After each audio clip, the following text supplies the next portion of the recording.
We're all here. It is 7:32. Everybody? Hello? Hello, everybody. I want to call to order the BRARS meeting for October the 6th, 2014. We're going to do a roll call. We're going to start with Mr. David Stansel. And we'll go that way. See. He's got to see what he's talking about. All right. They do sort of purpose, don't they? I'm Kelly Joe, MC4K. Ray K4HUG. Laura, KJ4UHG. Glenn KJ4RXX. Bill, DDO. Wayne KM4EDV. There's my game though. Awesome.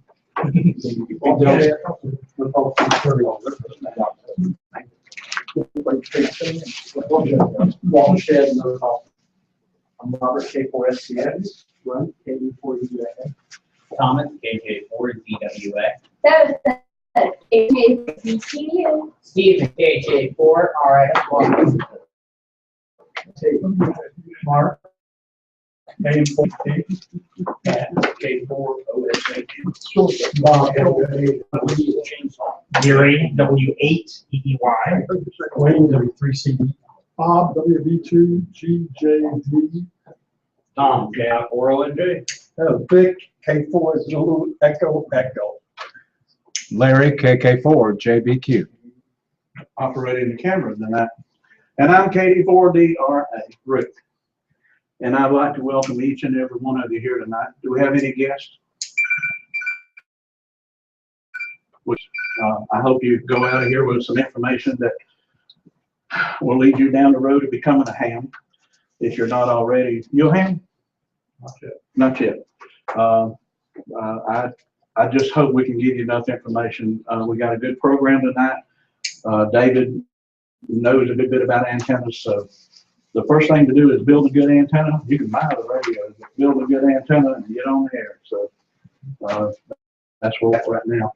Let's go to officer's report. And secretary is not here tonight. Called to the school for some kind of emergency just before meeting time, so he couldn't come. I don't have minutes and or anything, so our last meeting was August anyway, so there would be Will O.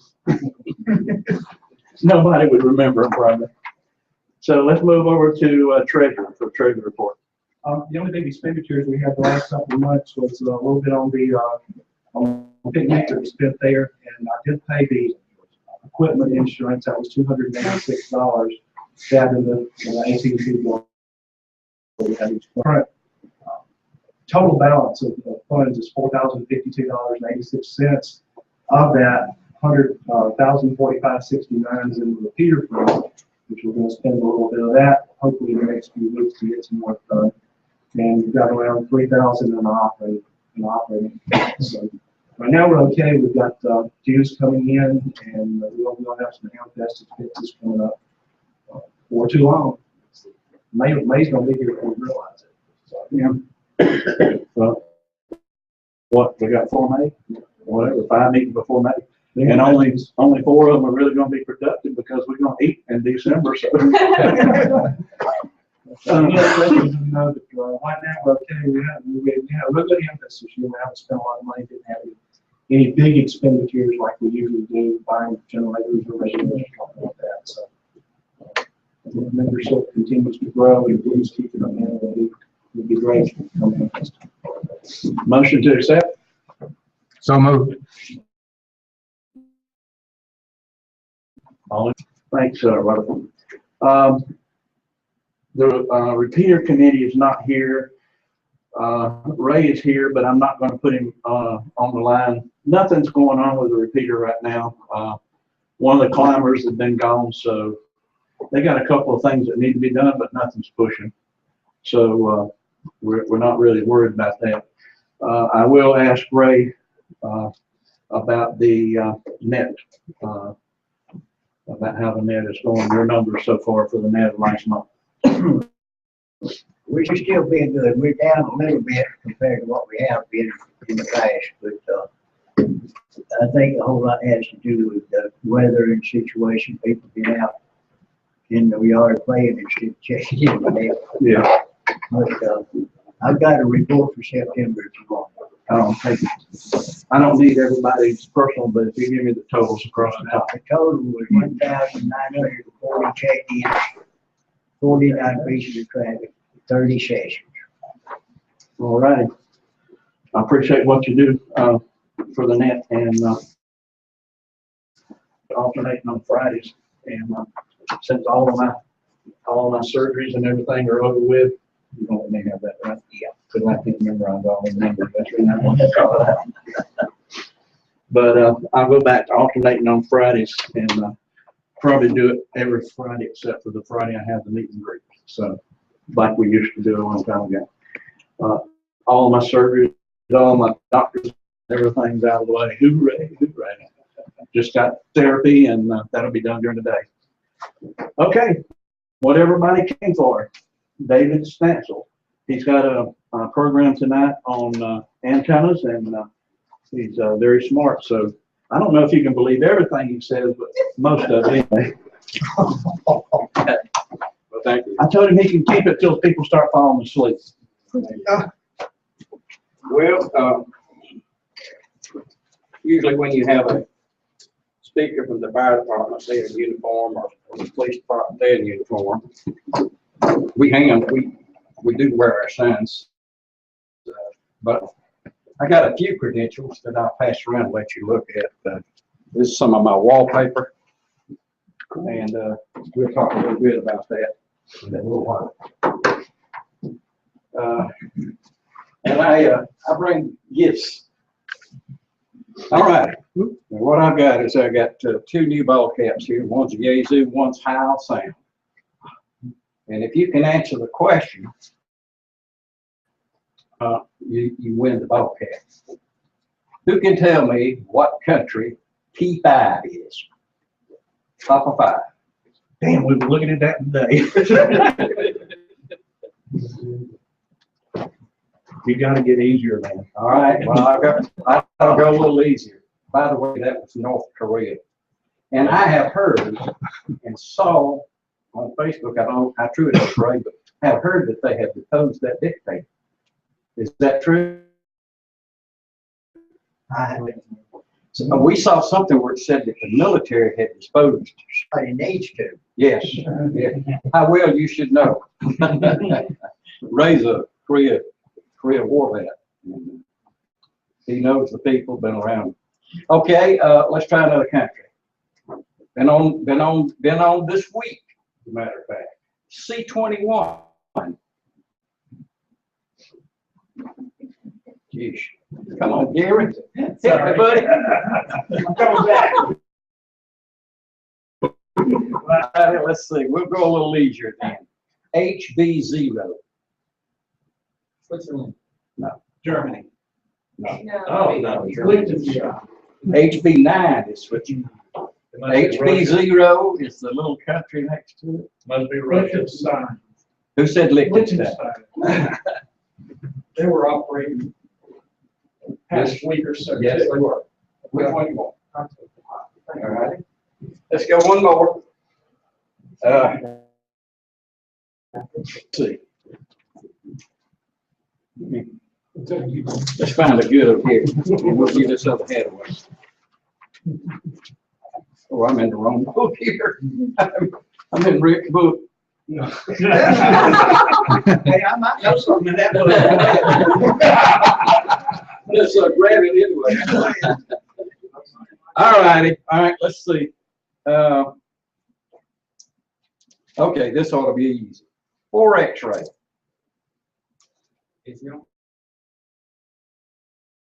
Very good.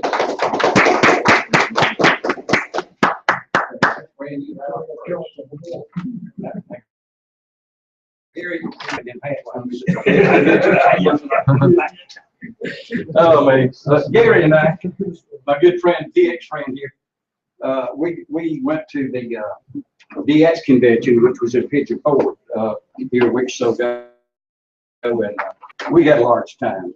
And we got to, sit in on the lectures from DXers from our, that run on some of these famous DX traditions. They helped us a great deal.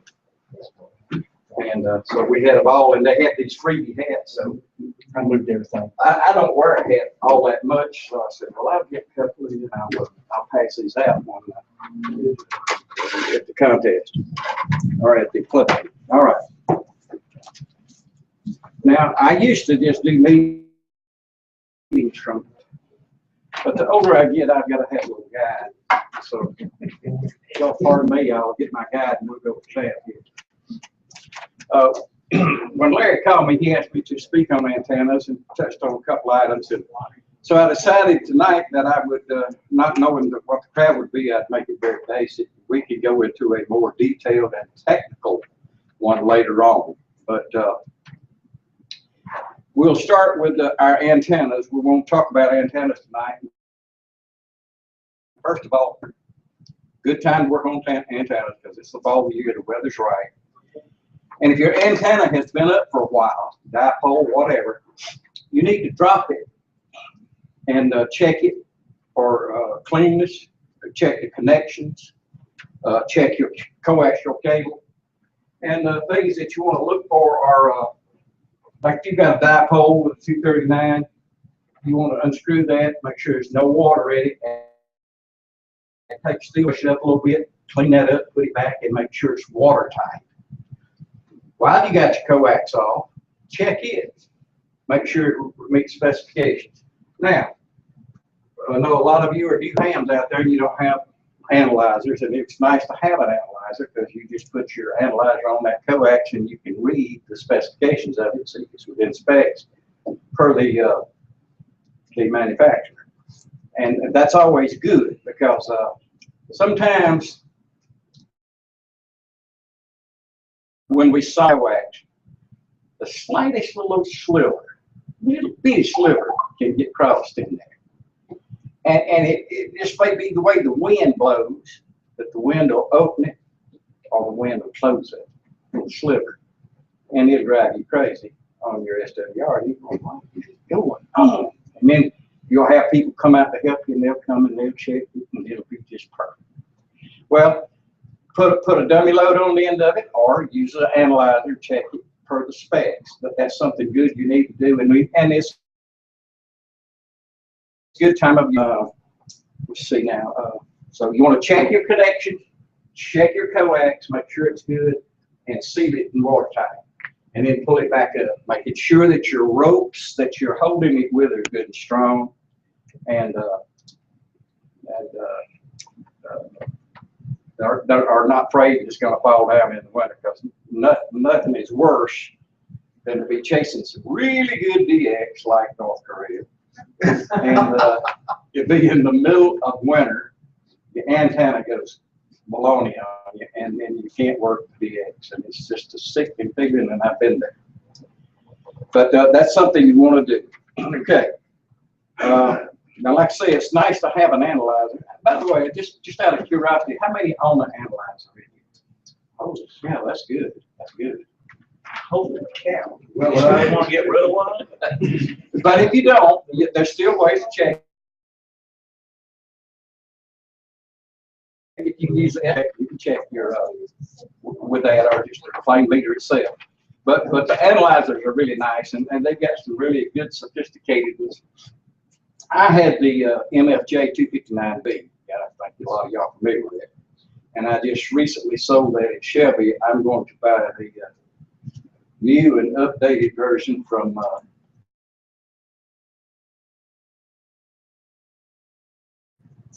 no, it's not a comment.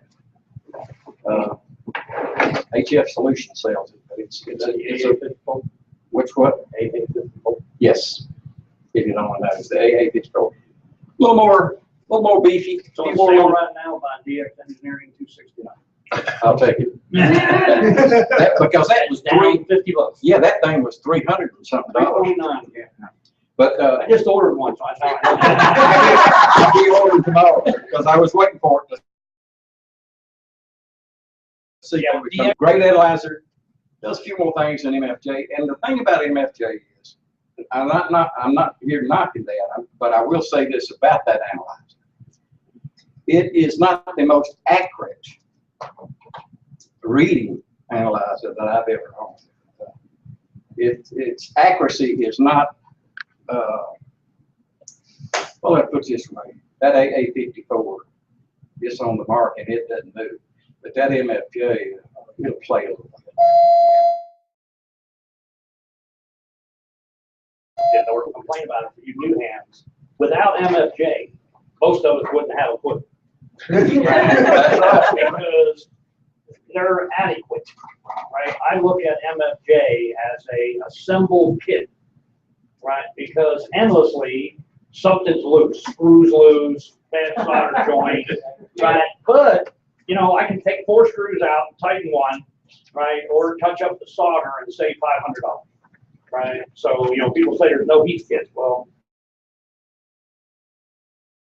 yeah, just look. He's right, because there's always something got to be done to their equipment. Some little bitty cold solder joint or something. But anyway, last thing I want to say about the maintenance of the antennas for the winter is just make sure they're watertight and sealed. Now, bear in mind that coax and that shield, the shield on coax will suck water. It will just draw water. So make sure you've got it sealed good right where the 259 goes to coax. Because I'm telling you that inevitably coax will suck some water through that shield. It's just a water magnet. So keep that in mind. All right, now that's enough about the maintenance, and you can hang them any way you want to. You can use the milk jugs with sand in it to, you know, for the wind and the trees. I use milk jugs with sand for years. I tie it off now and hope the rope won't break. Okay, now let's talk a little bit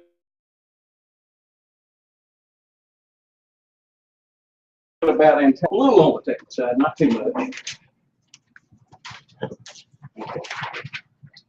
Talk a little bit about polarity. Now, everybody knows polarity. We have orbital polarity. It's circular, which is a combination of both, right? Basically, you want to have an antenna with the same polarity as who you're talking to. I mean, that's ideal. But that don't always happen, because when your signal is shot up in space in the ionosphere, it tumbles and crashes and bounces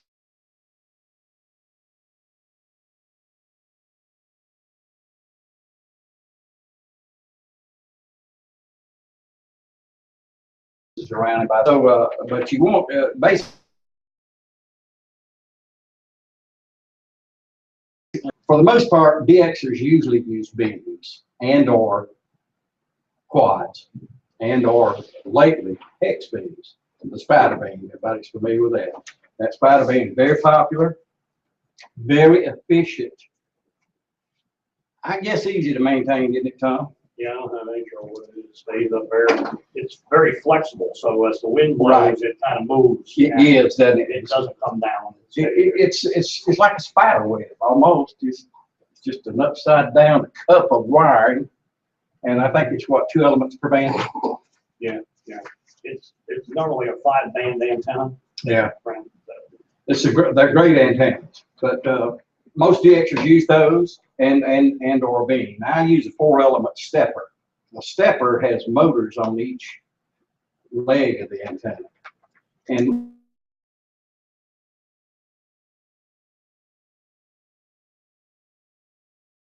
if I were motors, run that metal tape out on each part of the beam, or the driver, the reflector, and the 2 driven elements to the exact dimension that is needed for 20 meters. And I've got a resonant multiband antenna. Then if I want to go to 15, I punch 15 and it draws it in on each one to the perfect dimension for 15. It's a great antenna, and they're very pricey. I'll tell you that. They cost quite a bit. But I got mine back when the getting was good. All right. But I just wanted to mention about polarity. A lot of people get confused about it.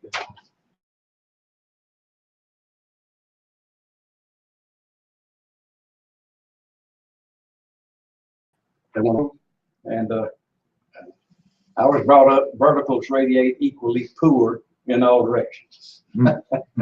And so I'm a beam person, but if you get your ground radials right on verticals, they can really do some great DX for you as well. You know, some of the new verticals though, you don't need a ground radius. That's true. I That's have true. I have a high gain 60/40 and it, takeoff. So, and it's better for long distance and it has less noise than long distance.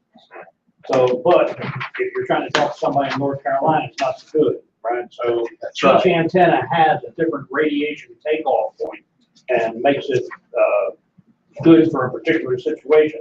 Down here in South Carolina, we have sucky ground. Okay, we have a lot of rock, we have a lot of hard ground, so the reflection point is part of the antenna, the ground is, and it's pretty much on your location. If you have it about what's in the air, but if you're running a dipole, you got to get 30, 40 feet in the air, and you're going to be pretty good here in the south. But we have bad soil. It's a little funky. That's true. That's true. Our ground is not as good. And two, what he mentioned, when you're talking distance DX and you want a low angle takeoff for your signal for DX, the low angle is better for DX. And I've got an example of a couple of antennas I think that will help you, and we'll get to those in just a short period here. Okay, impedance. Impedance is well, a lot of the older hams used to not worry about it so much. They just check the SWR, cut their dipole, and put it up there and consider impedance. But impedance can be important. It's very important on VHF and higher because you don't want much of this a mismatch there, especially SWR as well, because it's not as forgetting as HF is. I mean, you can get by with higher SWR on HF than you can VHF and UHF. And for the most part of us, most of us use a good many of us in this room probably use the J pole, and it's a great antenna, easy to build, and usually you can get it resonant. I don't know of anybody that owns a 2 meter tuner because they get it resonant. And like I say, the higher the frequency, it dictates that. Now bear in mind, we could really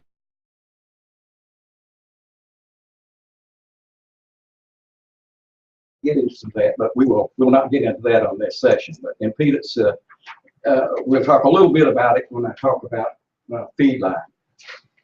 Okay. Now, let's talk about feed line a little bit before we start into the antennas. We've got a choice of coax and choice of ladder line. And there's different schools of thought on that. Some of the old timers like Ray, K4, Ray's been using ladder line on the center fed ZEP for as long as I've known. And I guess since that's all he's ever used, that's all he ever talked about was center fed ZEP. A center fed ZEP is nothing more than a dipole fed with ladder line rather than a coax. And he chooses ladder line because ladder line has a loss of 0.2 dB per 100 feet, I believe it is. And coax is something like maybe 1.2 dB per 100 feet. To the antenna. The more power you put in the antenna, the better you get out, the more radiating you get. And that center ZEP is a great antenna. A lot of people just put up a dipole with coax, and there's good reasoning for that. In the winter and in high wind, using ladder line, it's pretty hard to anchor it, from the wind. And wind goes off over here, and you go operate one day, and your SWR's out of this world, and you look out the window and it's snowing or it's raining, and it's cold, hands hurt. When you do stuff, you think, man, I won't fool with that. So a lot of people say, well, I'll use coax. And it is a lot easier to maintain than ladder line. But ladder line, if it's soldered properly, and it's one thing about ladder line is how you tie it. And one of the best persons I know that can tie that without it getting a lot of pressure on it is KI4DOS, Gary. Gary, he does some, and your son, Johnny, him and Gary, they do a special little tie job that puts no pressure. Oh, hey, Johnny. They put a little tie job on that and it doesn't come loose. As a matter of fact, the antennas that we used on field day, those Mystery, I think it is, Mystery. The way he ties those, you go to put one, you want to tie it where to stay, see Johnny or Gary, they both know what they're doing there. But that's, but I like ladder line feed because I like that 100 watts up to the feed part, rather than losing it in the coax. And so if you will, if you will mount it and tie it down really nice, and using Johnny's technique, then you won't have any problem with it.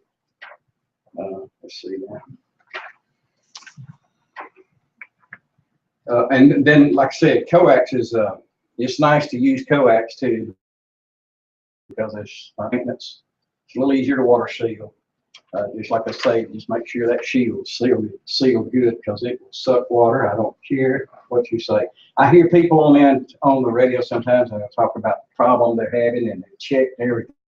And invariably, I'm thinking in the back of my head from years of experience, water. They got water somewhere when you can't find it. Coax looks good, everything looks good. There's water somewhere. Y'all remember Gary, KI4DOS, when he's having trouble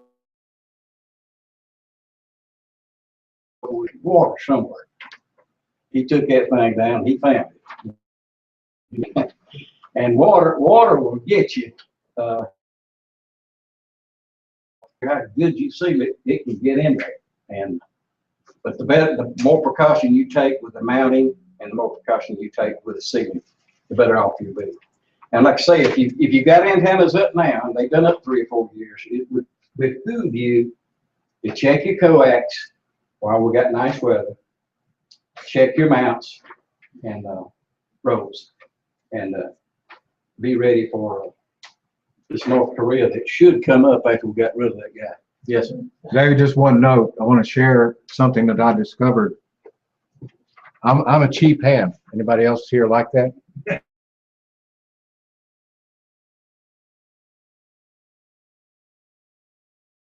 Yeah.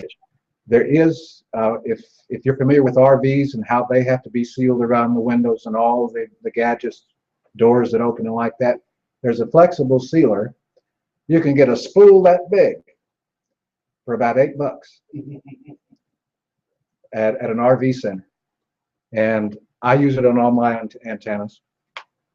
But I use that after I have used black electrical tape and a prayer, and then I go on and do it, because David is right, water will get in. Invariably, it gets in. And I'm glad you mentioned it, because I have an RV, and I use that stuff to seal the RV, and I use it to seal antennas as well. Because it is cheaper than the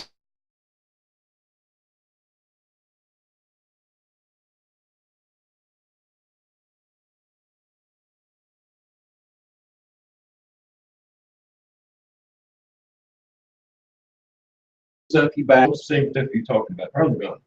It don't have to get hard. Right. I haven't been able to find it anywhere up here. But I used to put on the connectors all around it, completely seal the connector where it goes to the antennas, what have you. Mm-hmm. Take it apart for 10 years from now, it'll look like you just soldered it, hooked it up to date. Yeah, Home Depot's got it. Home Depot's got it? What's the name of it? What's it called? I don't know what it's called, but it's just a block of soft, gummy stuff, stuff that like you said, it never gets hard. So I put that around all my connections on my tower, and so far no water. You know, we use on a well pump, when you're putting electric wire down into the water for your well pump, when you have a connection in your line, that's how we seal it. You know, 25 years later, you're still running the same well pump with no water in it, right? Yeah. The cheaper stuff sometimes, the better stuff. It is pretty cheap at Home Depot too. Good, I'll have to check them out. That's a good point. Okay, now I want to talk a little bit about this antenna here. This can be and is used a lot of times as a stealth antenna. This particular antenna will work 10 through 40. It's all here except for the top part of the trombone, which is just a U, a copper pipe with Teflon wrapped around it, and it just slides up and down like a trombone in these pipes to tune. This antenna, I believe,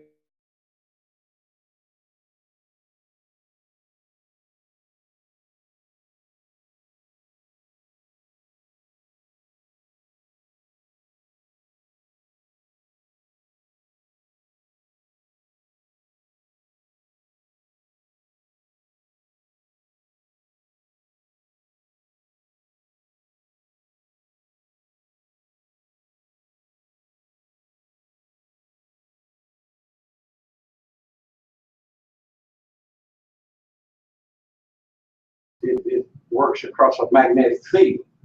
It doesn't need much height. It will work like a dipole at 40 feet when this is hanging about 17 feet. Like I say, the quietness of it may be appreciated.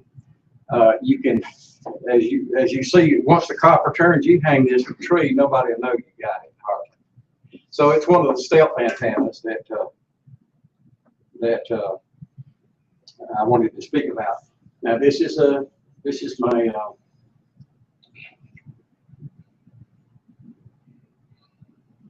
oh mercy, I forget the term.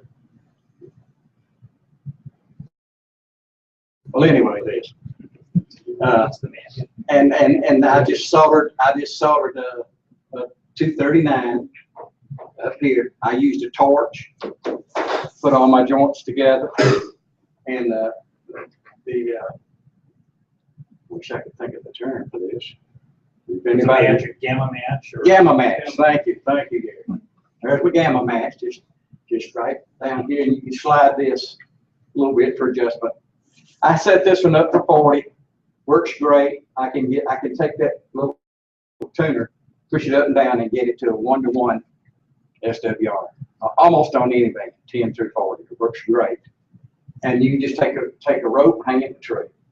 Now, on the trombone, if you don't want to go outside in the rain, you get your little worm gear and put a box around it, and a little bitty motor, and just let that worm gear run this thing up, run the trombone up, pull it down, and you can tune it from inside the house without a tuner, just that little worm gear motor. And these are very, you'll enjoy this antenna, whether you got beams or not. Matter of fact, I was hunting my trombone the other day because I wanted to kind of play with this one again on 40 some, because it's so quiet. But that's one stealth antenna that you get away with 10 through 40. I'm glad to see that. I have seen them that use air gap Capacitors. Yes. Yeah. They several ways of doing it. And I like this guy's idea because I figured I make a lot of antennas just for the sheer pleasure of making them and working the station and putting them up, which is kind of what happened here. Yeah. But I got to thinking about it the other day, and I said, I'm going to start using my old loop again. But I didn't need the worm gear. I go and tune it to 40, go in the house, work a bunch of 40, and come back out to 20 or whatever. What's the power handling on this?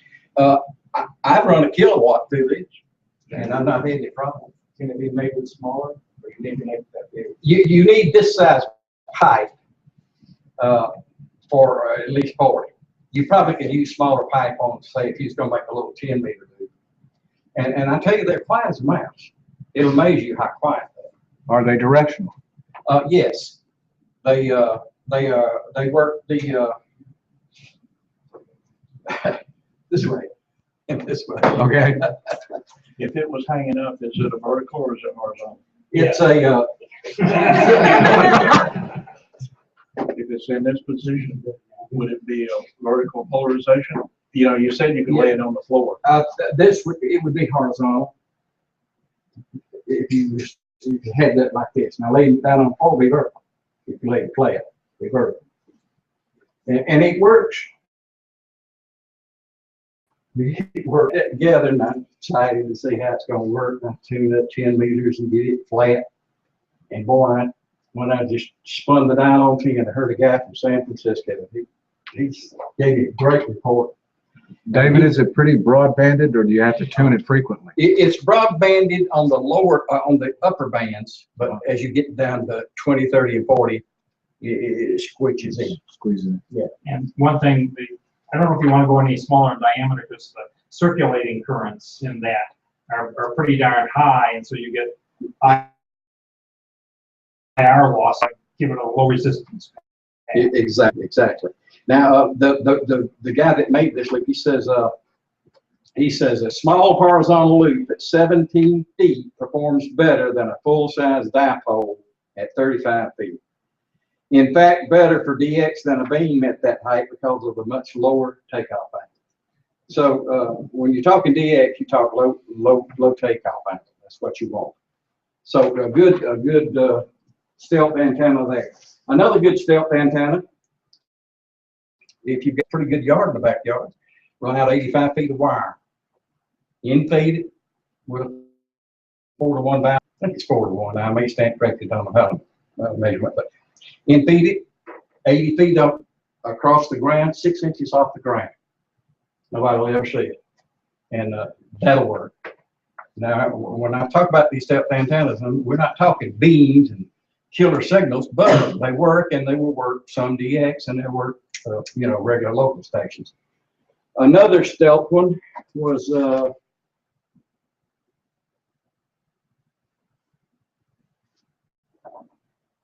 well, I don't know that you could call this stealth, but you might could.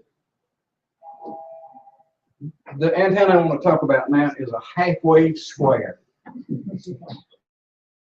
A half-wave is nothing more than wire shaped in the air like that, half of a square. And if this were 40 meters, this piece here would be about 66 feet, and these would be roughly 28 to 30 feet long. And you'd feed it with coax in one corner, and the center tap would go to the long wire, and the shield would go to the vertical. And the coax has to be brought out like that. I don't need to come down by the vertical. It needs to come out like 9 degrees and down like that. Huh. I built one of these. The first one I built was on 17 meters. This piece was 28 feet across the top. These pieces were 14 feet. So it's not a very big antenna. And I made it with white 12 gauge or 14 gauge white insulated wire. And I fed that thing. Now, let me tell you how well that worked. Now I kept the conditions of the sunspots when I made this thing, just to prove my results. When I built this antenna for 17 meters, the solar flare index was somewhere between 87 and 123, which ain't the greatest. This is what I worked on. First station I worked was 4G3, which is the polar island in European Russia, 599, see that. The next one was 579, Lithuania, see that. European Russia, UN8, 599, CW. You get the idea, I use the key a lot. C56, the Gambia in Africa, 599. TA2, Turkey. B85, now this is good. B85 is, anybody know where Brunei is? A little bitty country near China, isn't it? It's on Borneo. Where is it? It's on the island of Borneo. Brunei, B-R-U-N-E-I? Okay. B85, I worked him with 5.7 on sideband. This is hanging at about 15 feet in the air. So your top is only like 15 feet? Yes, yes. I mean, the bottom tips was just about touching the ground. Okay, the next one was Wallace Fortuna Island. I got a 4.4 on sideband. Now that's halfway around the world. Ireland, 5.8. Colombia, South America, 5.7. And San Felix Island, which is off the coast of South America, way down there, 5.99. And it's also a very quiet antenna. It beat the dipole hands down. And it's so simple, it's easier to build to me than a dipole. Just think of the two ends, you know. Take your formula. Y'all know the formula. Everybody know the formula. Yep. For hand point. 468 divided by the frequency you want to work. And that gives you that. And then just half it, of course, for your verticals. Feed it with coax into the counter. Center tap going to the long wire. Shield going to the short wire. I promise you, if you're going to chase DX, you'll much prefer this over a dipole. And if you build one for 40 meters, which this would be roughly 66 feet and these around 28, if you build it for 40 meters, you'll be able to, with a tuner, 10 through 40. Now, they say it's best to use them as monofocanders, but I built a 40 and I chased DX on the other bands with it just as well. I don't generally listen to everything that I'm told. Probably not smart. But David, what's it called again? it's a half-wave square, is what they call it. Half-wave square antenna. Very simple to build. And also, now another thing about talking about stealth. If you build one for 40 and you got room 66 feet in your backyard and you use gray or white coated stranded wire, it's sometimes hard to see. And now, if you go run 100 watts, you get away with 18 gauge. If you're gonna run a little power, you want 14 or 12. But you can get away with 18, possibly 20. Ray, can you run 100 watts on 20 gauge? If the SWR is not too high. All right. Yeah. Well, on 18, and then like I say, now if you build it for 40, you use tuner and get some of the other bands. That's another step. Okay. Now the last antenna I want to talk about, and I'm going to just have to explain it to you, is the one that Ray uses. My friend K4UOZ. Center fed ZEP. A ZEP antenna uses ladder line for the feed point and 88 feet of wire, 44 of this side, 44 of that side. And it worked 10 through 8. And it worked good. Now they make different sizes. You can make them 104 feet, even longer. But the trick is that the center fed with a ladder line, because the ladder line it's letting that power get up to that antenna. Now, What's the difference with that and the G5RV? the G5RV is a different design. The G5RV, if I'm not mistaken, uses I got a 102-foot G5RV, center fed, with ladder. 31-foot ladder line. Yeah. And I got a baling at the end of that, and I can run a coax and jack it up. The only thing that I can say from the G5RV, and it's from guys that have owned it, versus a ZEP. Anybody that I've ever known that built the ZEP had no trouble along the head, because the impedance on that's going to be somewhere between $300 and $600. Okay, so you're going to need a good tuner with the ZEP.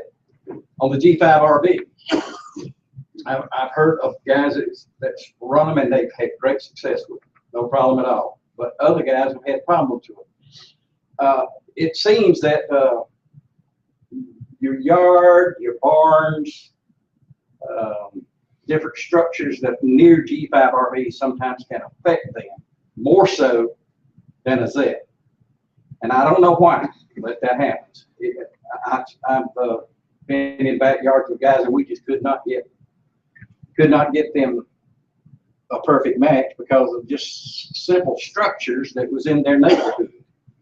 And that's all I can say about that. But the ZET, the 88 feet is the distance that, minimum distance I think that you can get away with, because that ladder line is part of the antenna as well. But it gets more power up there. Now it's getting near winter, and you know, wind's up today, and it does get windy. As long as you take that ladder line and mount it, Johnny style, it'll hold. It'll hold, and you'll have a good antenna.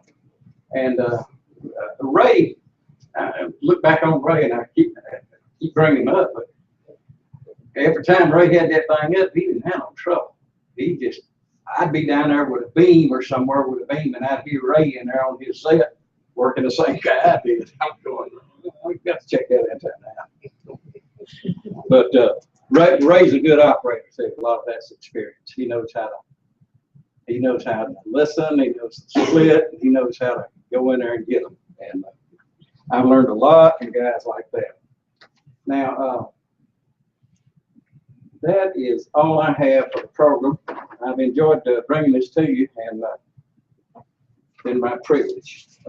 So, Rick, I'll turn it back to you, and unless somebody has a question. We appreciate. Are you a question? Yes, ma'am.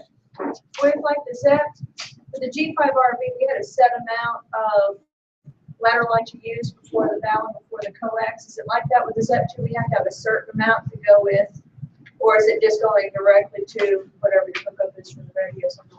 Sometimes it's just the amount of distance, but you can play with that feed line to reach a resonant point for your, say you want to really work 80 with it, you can play with that feed line. But there again, the tuner will come in handy for tuning the other things. Do you power with it? No. Well, some people use 4-to-1 on an NPS set. And some of them bring it right to their tuner where the bow line is built in the tuner, and others will hang a 4-to-1 bow line right at the corner of the window, come in with about 15 feet of coax. Yes, sir. I have another question about that halfway square. Yes. I wondered if it's directional, and if so, is it directional like a dipole? It's directional. It works this way. Yep, like a dipole. Okay. So if you want to work northeast to southwest, point that northeast, just like that. Yes, sir. I'm wondering, you talked about a good tuner with the ZEP. Would a built-in auto tuner and radio probably be beefy enough to use that? That's a good question. That's a very good question. Some antenna tuners in rigs will tune. Some of them will, but a lot of them won't. And it's by they're designed to, and I don't know if the radio manufacturers design it this way, but a lot of them are designed to not tune much more than 3-to-1, or 4-to-1.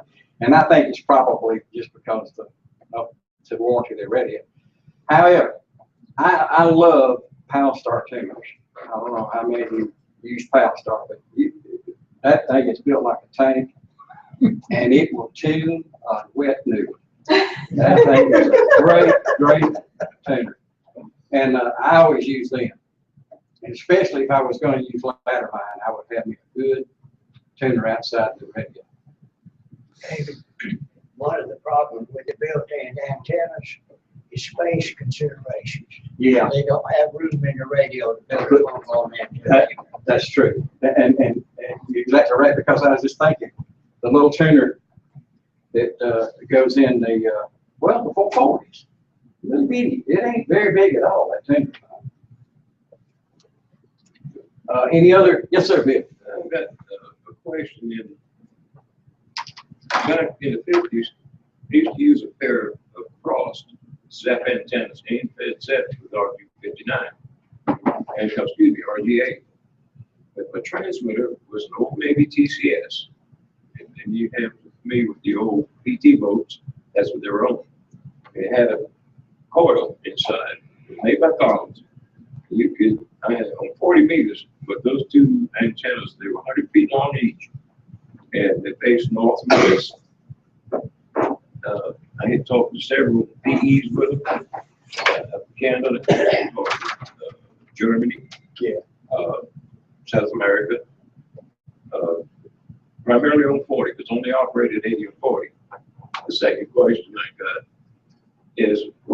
if you was talking about the antenna analyzers, I've been looking at several. And I'm a guy that's been in electronics since back in the 50s. So, and I always buy the best piece of test equipment I can get my hands on. What would be the best piece of antenna analyzer? 'Cause I like to make antennas and experiment with them. Good question. And I asked that question to an engineer who builds and sells antennas. Y'all probably heard of PAR Electronics. All right. He's an engineer. His name's Dale. He lives in North Carolina, W4OP. And I asked him that same question. And he gave me the same model that Tom just gave me, the AA54. That's 6 meters through 160. And you can Google AA-54 antenna analyzer and pull it up. And he says they got it $50 off right now at DX Engineered, which I will probably purchase one more because I've been waiting for it to come down. And I had the MFJ, but to be honest with you, MFJ is okay equipment, but that's about the most you can say about it. It's okay. You know, sometimes with equipment, you can, what we call, I'm an engineer for 44 years, and we call it polishing the curve, right? You get to a point where just a little bit more is a waste of time, right? And pretty much that's what the antenna was, because if you ever look at any of the antenna manuals, they're talking about an antenna that's sitting in outer space with nothing near it. Okay, and none of us live out there. So, the condition, if you've ever been to my home, I live on a ridge, and granite ridge, and on the and it has a 700-foot drop on both sides of the ridge. I'm sitting with no noise that I can put anything up in. And when I say my antenna works really good, it does. And if you take that antenna to your house, it could be pretty something, right? The antenna that he's showing you here, that's a magnetic, what's called a magnetic loop. What that means is that it's only using part of the electromagnetic wave that's coming through the atmosphere. And that part of the wavelength does not carry noise. So if you live in Greenville and you're living near a space store and it's got all these halogen lights outside, that noise will not be picked up by that antenna. That's right. Okay. So different antennas have different noise levels that they're going to pick up. That's why if you take a delta loop, build a delta loop, like his square, but you pull the points together, that's a horizontal and vertical antenna, and it eliminates a lot of noise. So, each antenna has a little bit better noise control. That's why you look on EHAM and say, look at this, 50 people love this antenna. Okay, or somebody's talking on the radio about their wonderful antenna. First, you got to find out where the lousy antenna, one or the other. Find out where they live. If that sucker's in New Jersey, there's no antenna that works in New Jersey. You're surrounded by every kind of noise in the world. So when you look at EHAM for the spec, you gotta take all that with a grain of salt. I'm living in a place where there's no noise. There's nothing out there. Right, so what happens at my house and what happens at your house is a little bit different, right? So, an antenna is a piece of wire. That's it, right? And every antenna has to have a match point. A lot of people, I can see, don't understand that, the frequency that we divide in there is the length of the wavelength. And the antenna has a sweet spot. And the antenna has to have enough length to be able to radiate. And electronically, that's kind of like a physics mystery. Right, but when the antenna builds itself up with the exact length made for that wavelength, it is able to jump off and create an electromagnetic wave which goes into outer space. If you have a shortened antenna, it still does that, but not really happy. Right? So, and if the antenna is too long, it really don't care because it's only going to use the spot that it needs. One thing I meant to mention, yes, go ahead. Between the halfway square and the magnetic loop you did on 40 meters, which one worked better? The halfway square. Halfway square? Yeah. One parting shot I meant to say, if you want to add 3 to 6 dB gain to any antenna that you build or put up, put it up in the sorriest weather you can do. You get pretty big game. Okay, I think I speak for everybody. I'd like to thank, David, very good presentation. Thanks, David.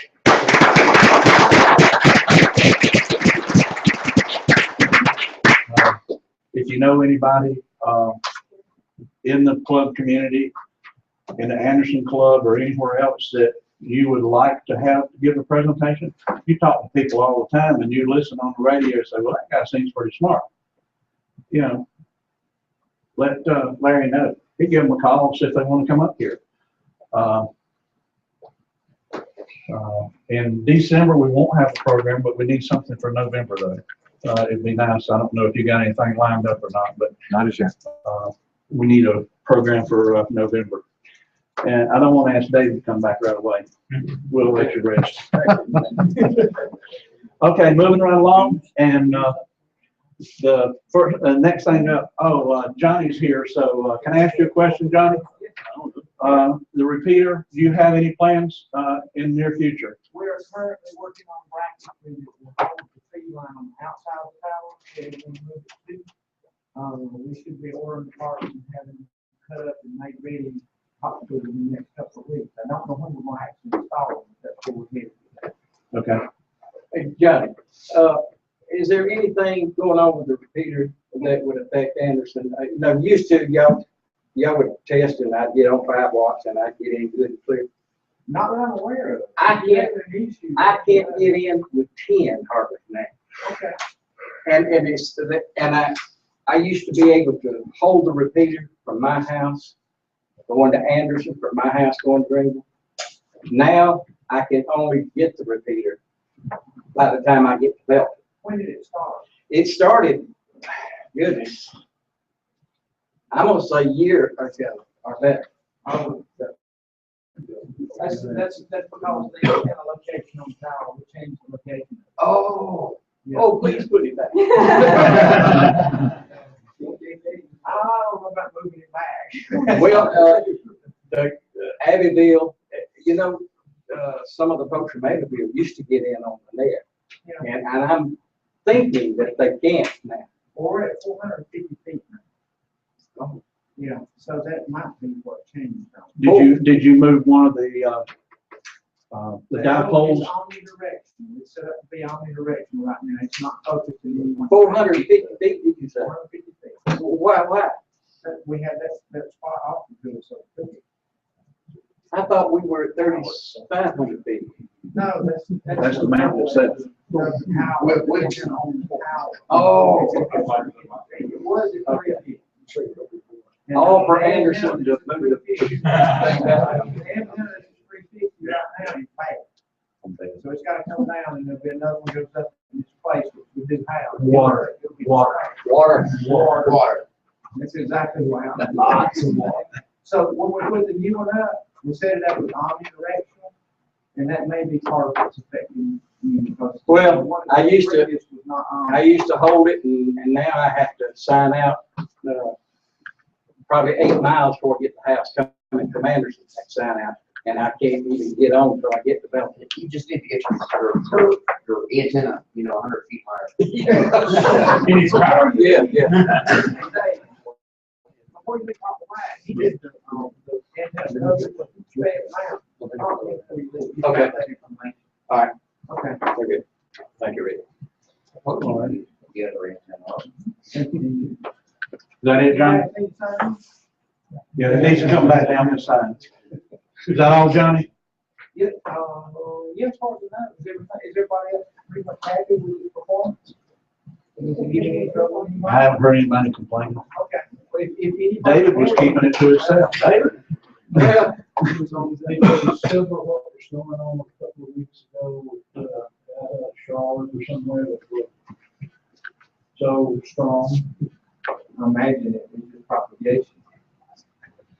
so you guys are when you're English. Well, it sounded like. It stopped after that Tuesday night. That they hit the problem. I've never heard of it. Somebody told the show. We think Okay. I'll go there now. Any other questions? All right, moving right along. Hamfest, the Hamfest chairman was called out of town, but he sent me an email with some stuff that he has done, and I just give you a little information. I'm not going to read the whole thing to you. He has visited the Shelby Hamfest and the Pigeon Forge Tennessee DX contest convention. He talked with these people, and right now we're trying to secure the fairgrounds for a 2-day Hamfest this time. It looks like it may be available on Friday, but we won't be able to talk to Wayne until the 13th. He'll be free from this interstate fairground thing that's going on now. And we'll talk to him and see if there's any more money involved, if somebody else is using it that Friday. Usually there's nobody using it because we can get in there by 2 o'clock for setup. So I don't know what we'll do about setup unless people come early Friday morning, because I'm pretty sure they won't be able to get in there for setup on Thursday afternoon. So we'll work all that out. And do y'all seem to think the 2-day thing will be a good deal? I know. Shoot for Friday and Saturday, or Saturday and Sunday? Friday and Saturday. Okay.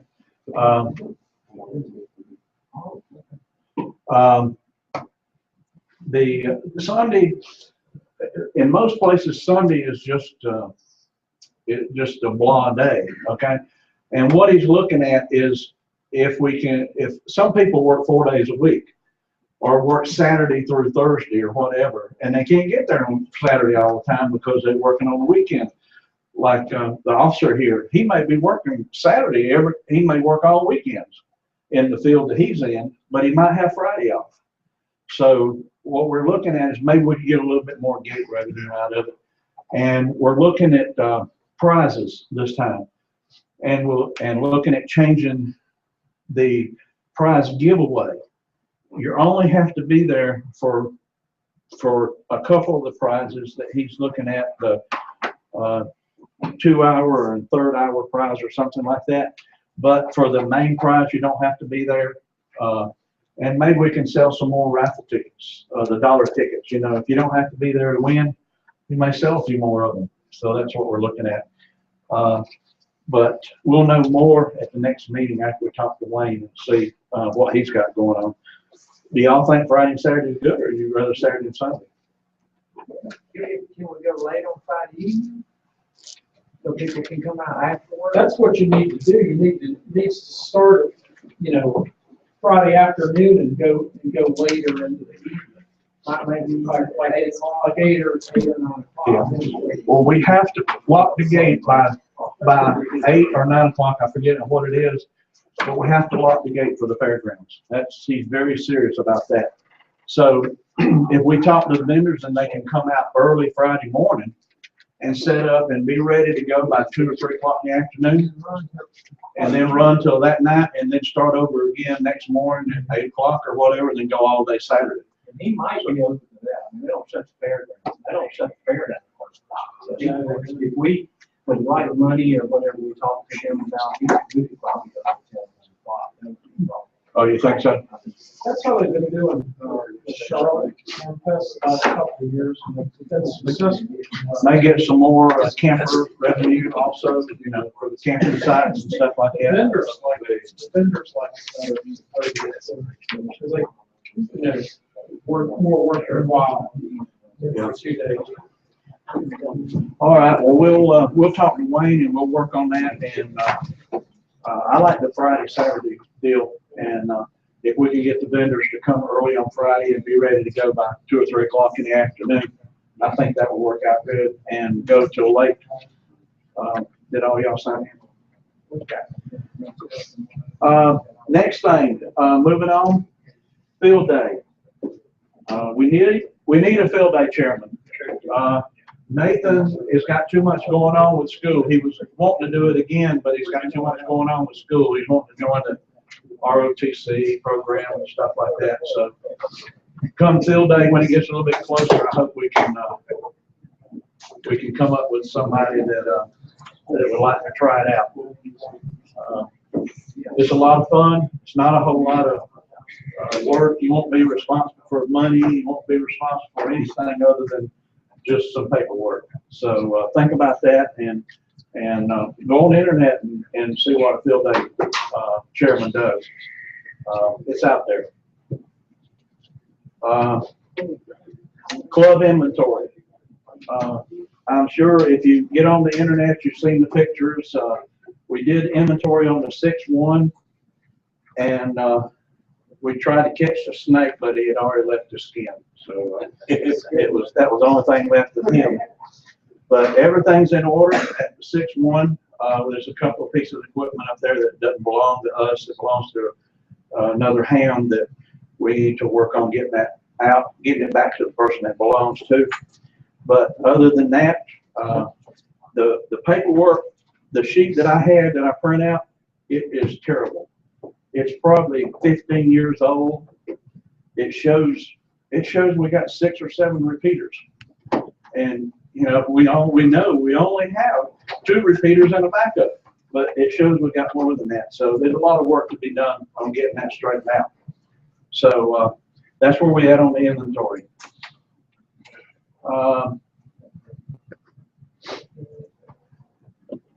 Okay, I don't know if you know, as a member of BRARS, you can borrow equipment from the club, and there is a process that we have to go through to get that equipment.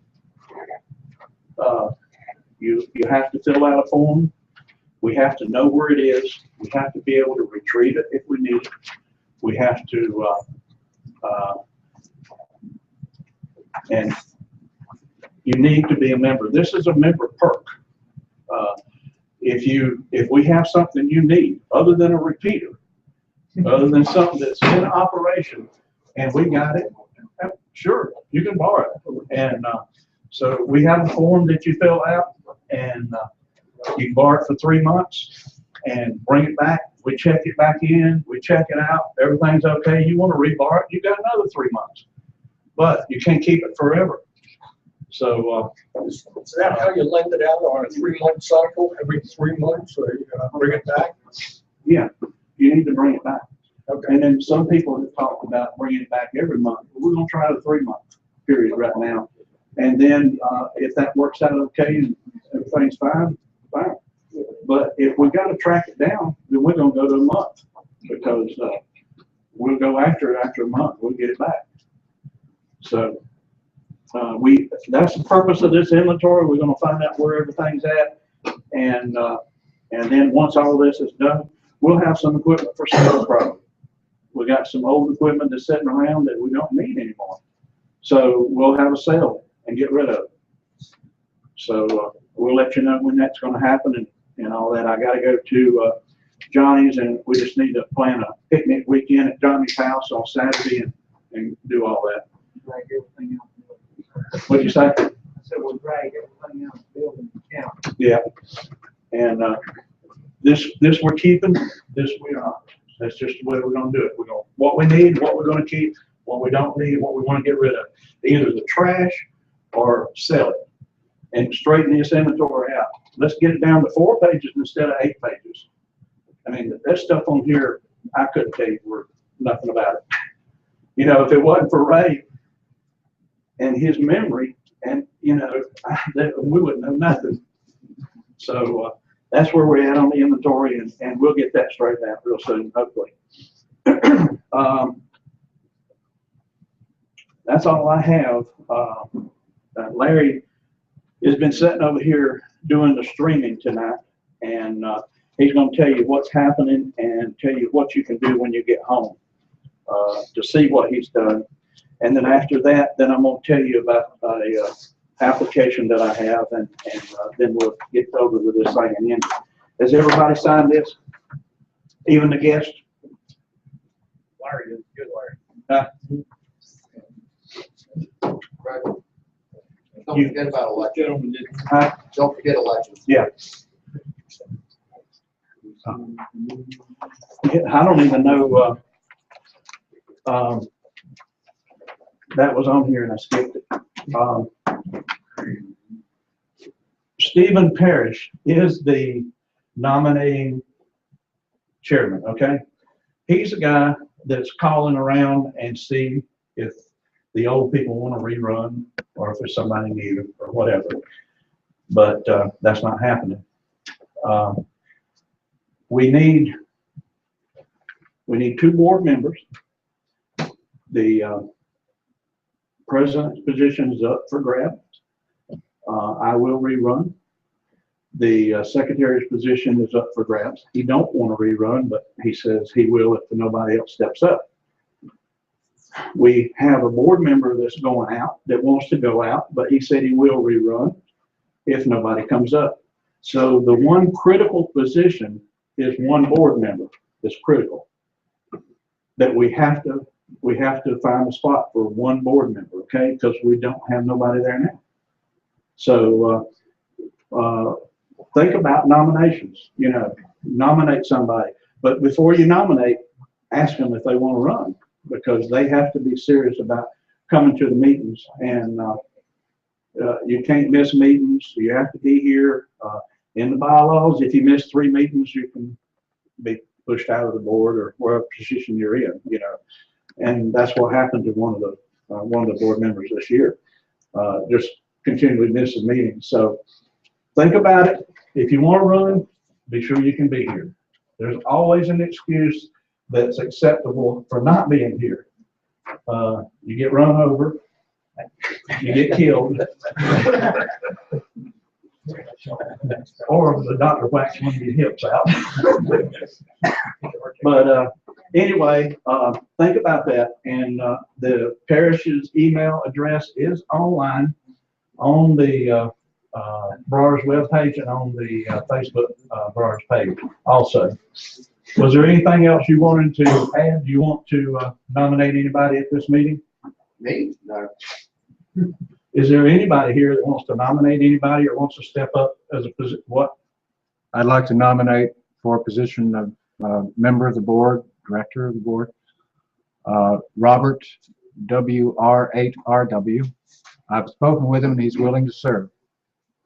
Okay. That is right now our Hamfest chairman. Does anybody know Robert? Yes. Yeah. He's always here. He's been gung ho ever since he's been in the club. He's doing everything.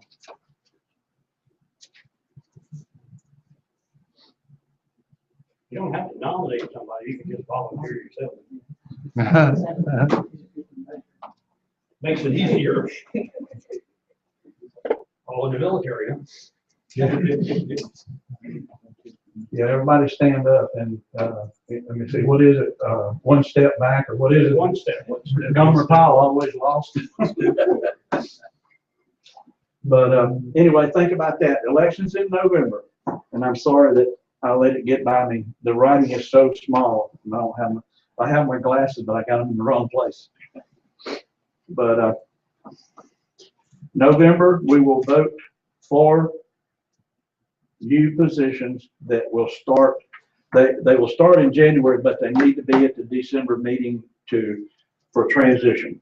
Okay, that's what we decided a couple of years ago when we rewrote this Constitution and stuff, to make sure the new person comes in the last month with the old person, so nothing is lost in the mix-up.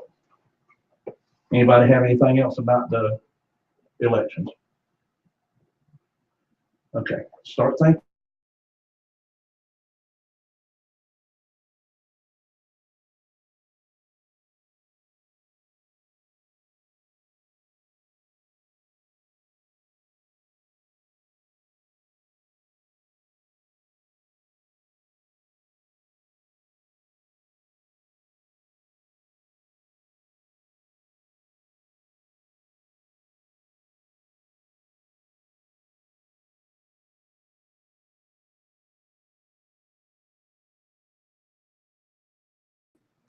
The camera is something new here, and I came to understand that we could stream this meeting on the internet. It could be recorded for viewed by anybody anywhere on the planet on YouTube about 15 minutes after this meeting is over. I came to understand it because our membership team meeting involves people in several states, all members of the club, but those other folks you don't see that often. Bob, NV7J, is in Asheville, or near Hendersonville, and can't make it to these meetings very often. But by streaming it, when I start this stream, I send, or Rick can send to our website the link. And anybody visiting our website can click on that link and see us live. Or after the meeting is over, as I say, 15 minutes later, they can pick it up on YouTube. And it'll be there, I guess, permanent. So that's what the camera, you're the star, David. So that's why the camera is here. And secondly, Robert, WR8RW, has been very helpful in putting together the name badges that some of us are wearing tonight. I have them here with me. You can have them magnetically attached to your clothing. There's a little magnet on the back side of this shirt. You can put it on anything. Or you can have it, especially if you have a pacemaker issue, it is a very strong magnet. We have lanyards that you can use. Anyone who's a member of the club and doesn't have a name badge yet, come see me after the meeting, right here at this table in the corner. I've got your name badge prepared. Also, the same people who receive their name badges will get a club patch. One of the perks of being a member of the club. Thank you, Rick. Okay, if you are a member and you do not have this, after everything's over with, head right over there and he'll get it for you. Tell them about those magnets. Oh yeah, the magnets. If you have a pacemaker, you have a pacemaker, I'm sure. If you have a pacemaker, don't get the magnet. Get the what do you call it? Lanyard. Yeah, lanyard. Get that. Don't use a magnet because it will stop that pacemaker. We don't really need the pacemaker going off, shutting off. I don't really like to do CPR and all that. Very strong magnets, very strong. If you don't like somebody, yeah, you can have a magnet on. Oh, Holy Spirit. Do you have any more questions? I have one application, but let me ask you this first. I've got two applications.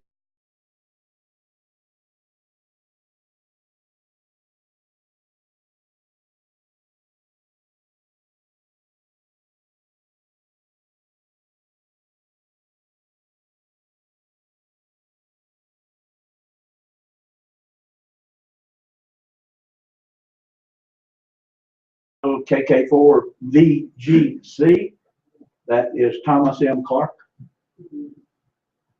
Okay. I tried to email them and still haven't got any response. Maybe they've changed their mind. I don't know. But we're not worried about it. My new application for this month is William T. Sargent, Jr. He wants to be called Bill. He is a RRL member. He is KE4NL. Kilo Echo 4, Nancy Lehman. Is he here? Okay. I don't see any reason that we should not accept him, and I'll tell you why, because he's already paid. He's got $20. In that case. Yeah. So all in favor of accepting him as a new member? Aye. So approved. Yeah. So Where is he from? he is from Taylor's. Yeah. No, he's not. He's from Greenville. He was from Taylor's. I saw one from Taylor. He's from Greenville. So online, huh? Somebody say something. Online, you can go and fill out an application if you want to become a member. If you go to the BRARS website at brars.org and click on About Us, I think. I'm not sure which tab it's under. Maybe under Library. But anyway, click on either one of those and you'll see online application.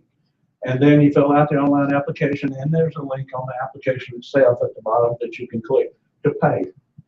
You can pay online and you can join online. The pay online, a reminder, dues are coming due. I hate this part of the year to ask for money, but the club survives with dues. So from now till December, end of December, you need to think about paying your dues. And you can pay them online, pay them with cash, or pay them by check, or any way you want to do it. The online paying is more convenient for everybody because everybody pays everything online anymore. How much is it? I forgot. Do what? How much is it? Full membership under 65 is 25. Over 65 is 20. A family member, say like, if you join, you're over 65, so it would be 20, and a family member would be 15. All right, then associate member is 10. An associate member has no voting privileges, but they can support the club by being an associate member. Follow what I'm saying here? You can come to the meetings, but you can't vote on anything. So, but you throw your hand up in the crowd, nobody's gonna know it. What the heck? 20 people throw their hand up. Are you an associate? Anyway. No, we don't want to.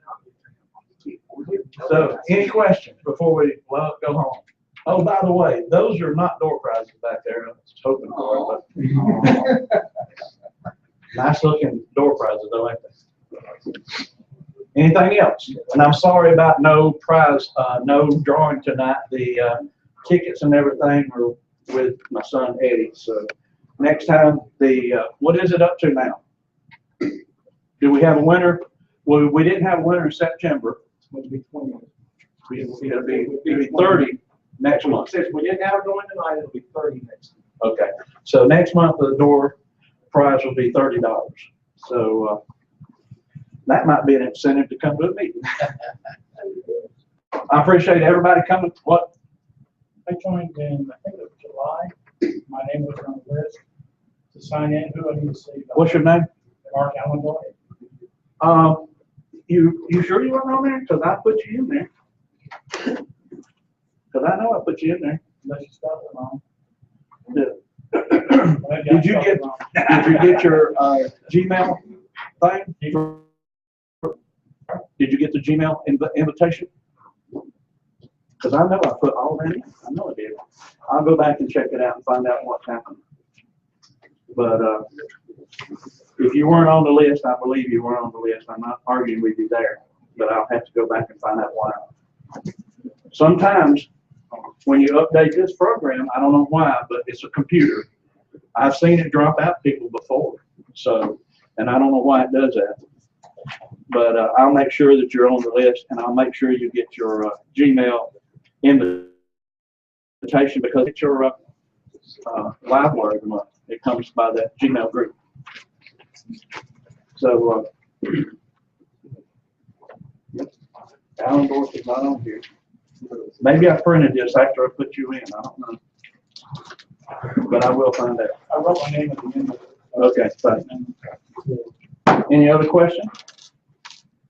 Anything else on anybody's mind? We have a few donuts left over here. And like I said, if you don't have your name tag and you are a member, come by and see Larry. I appreciate each and every one of you, the guests, and everybody that showed up tonight. I hope you got something out of the program. I did.